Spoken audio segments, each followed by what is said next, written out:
Vertel ons je story hier, uit op die koekblik.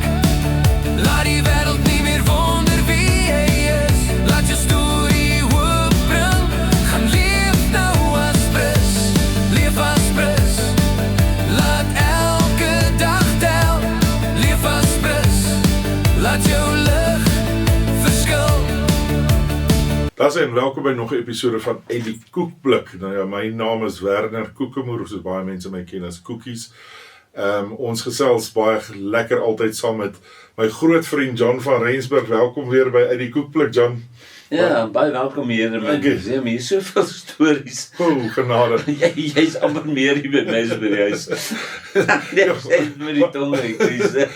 Maar John, ons het so wonderlik en ou begin grou en ek dink wat ons vir die mense probeer regkry met die Koekblik program is, kyk, kom ek begin dit so om vir mense te sê, ek kan vir John hierso hou en ons kan 400 miljoen stories hê en dan gaan hy nog tyd hê vir nog gepraat, want dit is net geskiedenis op geskiedenis en hoe die linkages maak, maar kom ons gesels bietjie vandag oor twee dinge, oor 2007 se Wêreldbeker in Frankryk en kom ons gesels oor 'n baie bekende Springbok H.O. de Villiers. Ja. Dit is lous om in jou hande. Ja, man, ek het die voorreg gehad om in 2007 die hele Wêreldbeker in Frankryk saam met Kobus Wiese uit te saai. En hierdie span wat hierso sit, lê my baie in die hart, want hulle het die 2007 Wêreldbeker gewen in Frankryk in Parys. En jy weet, niemand het ons eintlik 'n kans gegee om daai Wêreldbeker te wen nie. En dit was altyd my groot droom om 'n Wêreldbeker finaal uit te saai waar Suid-Afrika wen. En hierdie span het dit reg gekry. Afrigter Jake White. Ag, ons kan aangaan met die spelers. Ons almal ken wie daar gespeel het. Victor, John Smith, kaptein John Smith, Brian Abana wat briljant was, Fourie de Pre. Ag, Frans Westyn was 19 jaar oud. En jy weet, ons het deurgegaan. Ons het Engeland in die eerste wedstryd 36-0 gewen. En ek wil nie te veel nou gaan op die wedstryd asof dis 'n staaltjie wat ek jou wil vertel wat vir my as 'n pragtige staaltjie afgaan. En natuurlik as motivering. Jy weet, ek glo as 'n ou gemotiveerd is en innoverend is, dan sal jy sukses hê. Maar ek wil net vir jou sê, die eerste game 36-0 gewen, tweede game gewen toe dus gespeel Tonga, en ons het amper teen Tonga verloor, want ons het 'n tipe van 'n beespan gespeel, en omtrent so 10 minute in die wedstryd het Jake White gesien, hier kom groot moeilikheid, toe het hy die groot kanonne opgestuur, en toe het ons nou natuurlik teen Tonga gewen, amper weer teen Fiji verloor, maar ons het toe voortgegaan, en ons het die Wêreldbeker gewen, ons het 15-6 gewen in die finaal, Weer teen Engeland. Weer teen Engeland, ja, wat 'n mooi stadion, Stade Frans. Beste aand van my lewe, Weet jy wat, die aand ons die Wêreldbeker gewen het, het ons gesien hoe die Eiffeltoring in groen en goud verander. Ag, en almal was op die veld, almal van ons het gehuil. Ek het 2 uur by die hotel gekom, daai Sondagoggend, onthou, het dit begin 9 uur speel. Ek en Kolwan Singh het uitgegaan, maar dis 'n storie wat jy ken. Ons het uitgegaan, gaan kuier. Eerste plek was kom R10,000 se champagne uitgedrink. Nie deur ons gekoop nie, maar deur Suid-Afrikaners. Toe het ons deur die dag gegaan, seker R50,000 se champagne uitgedrink. 4 uur middag by die hotel gekom, my baadjie verloor in my das, maar dis nou 'n saak vir 'n ander dag. Maar ek wil iets vir jou vertel. Jy weet, sportsielkundige, en 'n ou vir wie ek baie respek het, is Henning Gericke. Henning Gericke is 'n ongelooflike rugbyman. Hy was 'n uitmuntende atleet wat in een stadium die 800 meter kampioen junior in Suid-Afrika was en in die wêreld, as ek dit reg verstaan. Wat 'n nice ou is Henning Gericke nie. En 'n man wat vir rugby geleef het. Hy het my eendag vertel van die 70 All Blacks, hy kan hulle almal opnoem. Hy het ook plakboeke gemaak, maar toe word hy nou 'n sportsielkundige en hy word nou op hierdie toer as die sport sielkundige ongestel. En hy is nou hierso. Ja, daar's ons gaan nou inzoom vir die mense. Ja, en jy weet, hy is baie trots om daai baadjie te dra. Alhoewel hy nou nooit 'n atletiek springbok geword nie, het hy daarom daai verwerf as 'n sportsielkundige. En ek dink hy verdien daai baadjie met ongelooflike respek. Maar weet jy wat het Henning gedoen? Toe hierdie span nou in Suid-Afrika bymekaar kom, toe hulle oefen kom. Nee. Daar in Durban omtrent vir 2 weke, hulle daar by Umhlanga rondgebly. En Henning was so intelligent. Hy het na elke springbok gegaan, so so 'n week en 'n half voordat hulle sou vertrek. En kom ons noem nou 'n paar name. Jacques Fourie, Fourie de Pre, Victor Matfield, Percy Montgomery, Butch James, John Smith, Bakkies Botha, ek wil nou nie Ja, John Smith ook nog. John Smith van die Vrystaat, ja. En hy het vir elke ouer na sy kamer toe geroep. Dis nou Henning. En toe was hulle nog in Suid-Afrika, né? Daar in Umhlanga se wêreld.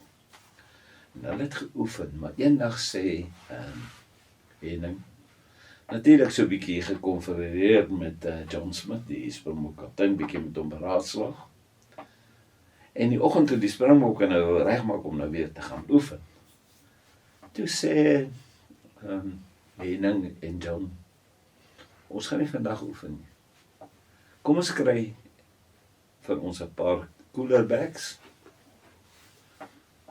en kom ons gaan kuier. Maar hy sê, dis 'n baie goeie idee, want kyk, hulle het hard geoefen nie. Hy sê, dan gaan stap ons so 'n bietjie op die strand. Kom ons gaan stap 'n bietjie op die strand. Maar hulle stop daar die cooler bags met biere oor. Ek sê vir jou sê, genoeg, nee. Om 'n lang stap hier te regverdig. Nou begin hulle stap, die hele span nee, stap nou. En hulle stap so vir 5 myl, 5 kilos. In daai tyd was dit al kilos. En toe hulle so stap, weet jy wat sien hulle? 'n groot panier daar op die strand. Wat daar so is. Nee, ongelooflik. Wêreldbeker wenners 1995. Suid-Afrika. En hulle stop daar en sê,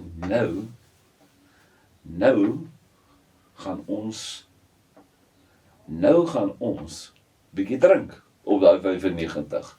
En jy weet, ouens soos Osdorand het in 95 gespeel, net om een te noem. So was daar 'n paar wat in 95 in die Wêreldbeker gespeel het. En hulle sê nou maar, kom ons gebruik nou maar Os as 'n voorbeeld. So was daar 'n paar wat ook in daai span was. Nou vat hulle daai Germaanse brousel. Jy weet wat is Germaanse brousel? Dis 'n bier. En hulle sit en die hele span luister nou na Os. En nou Os vertel nou vir hulle, wat het die 1995 oorwinning vir hulle beteken? Wat het dit nou vir hulle beteken? Yes, die ouens luister en drink is lekker. Hulle sê nou maar kom ons stap nou 'n bietjie verder. 5 kilometers verder. Kom hulle by die 1999 Wêreldbeker. Panier, 1999 Wêreldbeker. Wel, toe's Bobby Skinstad daar, Os was ook daar gewees. En nog 'n hele paar anders. Hulle sê, okay, nou is julle 'n paar. Nou gaan ons bietjie langer drink, want elkeen gaan nou 'n spreekbeurt kry om te sê wat het daai 1999 Wêreldbeker vir jou beteken. Maar iets wat ek vergeet het om vir jou te sê, en nou moet jy mooi luister. Voordat hulle besluit het, hulle gaan daai stap, 95-99, het Henning Gericke na elkeen van daai 2007 Springbokke gegaan en gesê, wie was jou rolmodel en wat jou gebring het hier? Wie wil jy toeskryf, het jou 'n springbok gemaak. As dit nie vir daai ou was nie. So is eintlik sy rolmodel. Watter skool was jy? Wie was jou onderwyser? Wel, party ouens toe het vir hen gesê, my pa, Jacques Fourie het gesê, sy pa, Osterrand het gesê, sy pa was sy grootste rolmodel. Daai een ou sê, sy onderwyser, dit was sy rolmodel. Dit het hom, daai ou het vir hom gebring, en vir hom die meeste beteken in sy rugby. So het hy na elkeen van hulle gegaan, elkeen van hulle, aantekeninge gemaak. Ok, nou gaan we verby 1999, nou kom hulle by 2003. Nou is daar nog meer, daar is nou meer as wat daar was, wat in 2003 gespeel het. Nee, wat nou nie 'n baie goeie jaar was nie, nee. Wat onthou die Staldraad en so, maar toe staan nou meer ouens daar, wat sê, wat het 2003 vir hom beteken, en elkeen, jy weet, en nou begin die Here 'n bietjie baie praat. Ek meen, kyk, die biertjies, die praat, jy weet, en dit gaan lekker. Dit nou was lekker, dit was baie lekkerder om op die strand te loop 5 kilometer en bier te drink, as om daar te loop en vir aardkneks te doen. En hulle kuier lang by daai 2003, want hulle is baie wat praat, want hulle het baie gespeel. Ons stap weer verder. En toe hulle verder stap, sien hulle, hier kom hulle nou by John Smith se huis uit. En daar se banier. Onthou, dit is 2007 nou, nee? Hulle gaan nou Frankryk. En daar is 'n groot banier. 2007 Wêreldbeker. En weet jy wie staan almal by daai 2007 Wêreldbeker? Elke ou se rolmodel. Het sy pa, sy afrigter. Ek onthou nog, jy ken van Hans Koetser, Jacques Fourie. Ek het net 'n fout gemaak toe gesê sy pa. Hy het gesê Hans Koetser. Toe staan Hans Koetser daar. Elke ou se rolmodel wat die meeste invloed op sy sukses in rugby gehad het, staan almal daar om hulle in te wag. En Werner, toe kom die bure eers uit. Toe hou hulle 'n partytjie saam met hulle rolmodelle daai aand tot laat. En elke Springbok wat aan daai 2007 Wêreldbeker gespeel het, het 'n trui oorhandig aan sy rolmodel. Nee. En gesê, dankie vir wat jy vir my beteken. Ek gee my een van my 2007 truie wat ons nou al gekry het as uitrusting, gee ek vir jou uit dankbaarheid. Nee. Ja. Toe kuier daai manne eers. Kyk, toe kom hulle dan met Absa hare. Hulle kan by Absa huis dan so hier tot 3-4 in die middag. 5:00 daai oggend. Kyk, dis alles die denkerigting van Henning Gericke. 5:00 daai oggend. Toe neem daai Springbokke. Ek sal nie sê hy eet nie. Maar maak hulle 'n belofte aan elke een van daai mense. Ons gaan die Wêreldbeker vir eendag hê. Wow. Weet jy wat? Oktober 2007. Ek dink dit was die 24ste Oktober. Ek was daar. Dit is die beste aand van my lewe. Ek wonder of ek nie daai aand meer bier is, hulle heeltemal saam op die hele trip gedoen, maar maak nou nie saak nie, maar meer champagne. Toe wen die Wêreldbeker. Toe wen hulle die Wêreldbeker. Toe nou op die lughawe kom my volgende dag. Ons het nie geweet of die Dinsdag. Ek het eers die Sondagmiddag teruggekom, gelukkig geweet ons vlieg die Dinsdag. Anders het ek dit gemaak die Maandag. Ek sê dit met die tong in die kies. Maar wat gebeur het? Toe wen hulle die Wêreldbeker in 2007. En daai spangees, maar die briljante denkerigting van Henning Gericke, het, weet jy hoe fenomenaal, moet dit nie vir daai ouens, en emosioneel, vir daai pa wat wag, hier kom sy kind. En hy sê vir hom, dankie pa, en hy gee vir hom 'n springboktrui. Is dit nie 'n mooi storie? Nee, dis stunning. Verstaan jy? Ek meen, briljant, en daarvoor wil ek vir Henning Gericke sê, Henning, vat 5, hy's 'n ontsettende nice ou, maar hy's 'n rugby man, kyk, hy's 'n rugby, en hy verstaan die ouens nie, en hierdie storie bly vir my so ongelooflik. Terug te kom, hierdie baadjie van Uitso de Villiers. Kyk, in die ou dae, was die jeugdigers die ou wat die bal gevang het. Nou, ek en jy is seker nou nie so oud nie, maar praat vir jouself. En toe, die jeugdigers nie, het die bal gevang en net uitgeskop. Daai tyd kon jy 'n bal regstreeks uitskop van enige plek op die veld. Vandag kan jy hom nie regstreeks uitskop van binne jou gebied of jy kan hom net direk uitskop van binnekant hier toe. So jy het die jeugdigers wat stereotyp was, gekry wat 'n bal gevang en poep skop hy hom som net hier uit. So daar was honderde lynstane en so. Maar ek het die voorreg gehad in 1967. Toe hoor ons op hierdie radio van hierdie heel agter. Ons het gedink hy's mal. Ek meen, hy begin hardloop hier van agter. Die rol van die heel agter is om die bal uit te skop. Man, en ons hoor op radio van Uitso de Villiers, almal praat van Uitso de Villiers. En my pa kom, ek was 12 jaar oud, sê vir my. Ons gaan nou Saterdag in Bloemfontein kyk as die Springbokke teen Franse speel. Man, ek het die geweet van Uitso de Villiers nog nooit sien speel nie. Ek meen, Uitso de Villiers. Weet jy, toe hy uitdraf, toe sien, daar's Uitso de Villiers. En die eerste bal wat die Franse skop, vang Uitso de Villiers. Hy skop nie, hy begin hardloop. Hy hardloop deur daai hele Dekselse Franse span. Hulle kan hom nie vang nie. En toe pas hy nog 'n bal, ek dink vir Eben Olivier en die skor toe. En elke bal wat Uitso kry, begin hardloop. Toe begin Uitso de Villiers die dimensie raak van hardloop rugby, wat vandag is hy heel agter nie. Is een van jou sterkpunte, as hy heel agter insny in die agterlyn, of 'n teenaanval begin, dan is hy 'n briljante jeugdiger. Maar die ou wat dit begin het ek die voorreg gehad om sy eerste seisoen as Springbok te beleef in Bloemfontein. En weet jy, as ons daar op die gras gespeel het, was almal of mannetjies roe of Uitso de Villiers.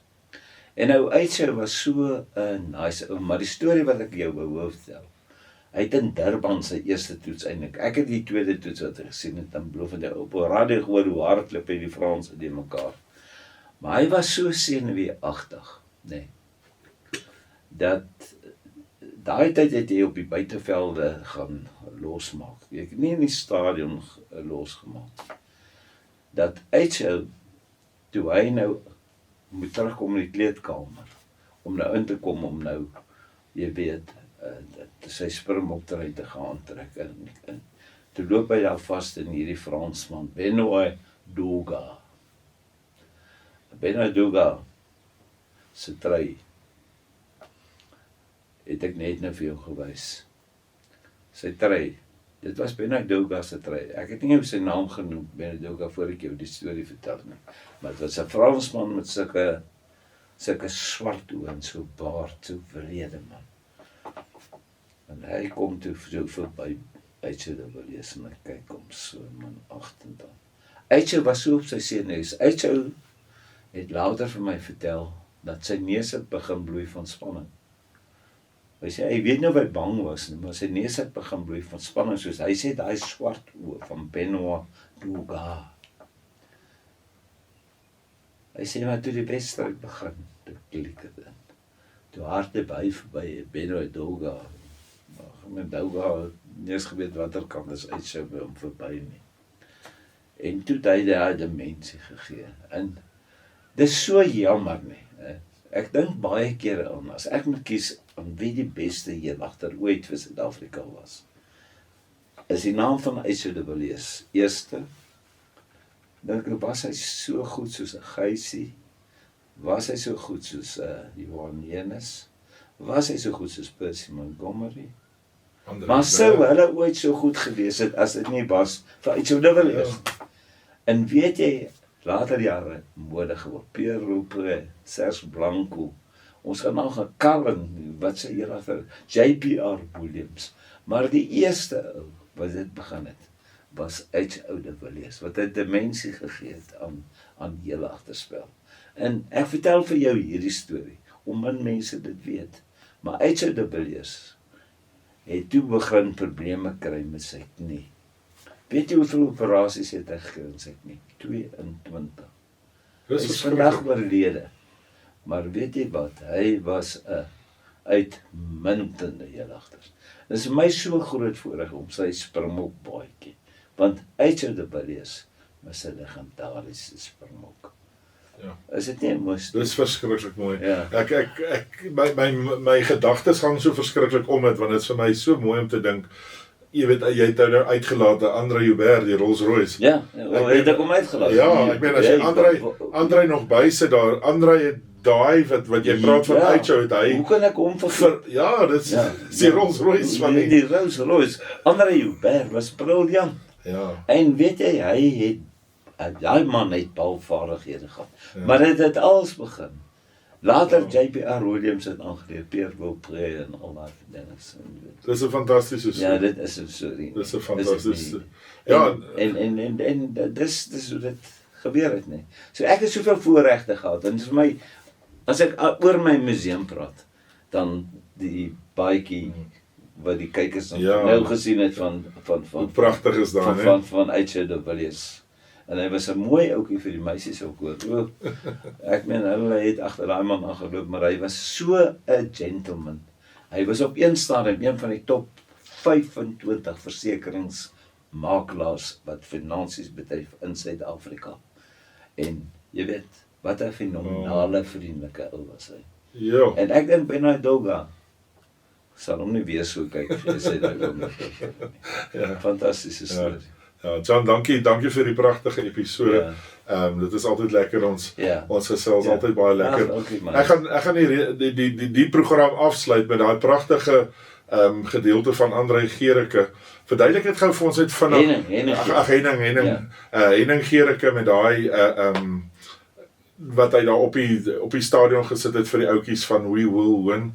Ek gaan hom van 'n lees. Dit is nog, ek het nou daai vergeet, jy weet. Julle het dit nou gesien. Ek gaan hom nou lees op die einde vir die mense. Okay, lees hom vir die mense op die einde. Weet jy, die Henning het sulke plakate in die kleedkamers opgeplak vir die ouens, om hulle te motiveer. Plakate wat hy self gemaak het en geteken het en ingesit het. Maar met die finale in 2007, die heel laaste plakkaat, wat die Springbokke gesien het, in die Stade Frans, toe hulle uit die tommel kom, hulle in die Engels het so gelyk uit die tommel uitgekom, en ek sal nooit vergeet nie, Kobus Wies het saam my uitgesaak, dat daai Springbokke, iets het met hulle oë gebeur. Jy weet, as jy sien, ou is gefokus, as jy sien, as Bakkies Bose oë gefokus, en Victor Matfield, en John Smith, en Johan Smith, en Skalk Burger, Daniel Rousseau, Butch James, as jy sien, daai ouens is gefokus, kan jy sien, iets moes hulle getrigger. En daai plakkaat, wat jy nou gaan lees, glo ek binne my, want die Engels het vreesbevange gelyk, want die Springbok het soveel gekyk en sê, wat soek julle hier? Ons het julle 36-0, wat soek julle in die finaal? Julle behoort nie eens hier te wees nie. En ek glo tot vandag, en dis hoekom daai wat Henning het dit vir my gegee, en hy het vir my nog so mooi gesê, John, jy verdien dit. Ek sluit hom af met dit, en baie dankie John, great om altyd saam met jou te kuier, uit die koekpluk, daar sy. We will be the best team to think, feel and act under pressure for 80 minutes plus. That's why we will win the Rugby World Cup 2007.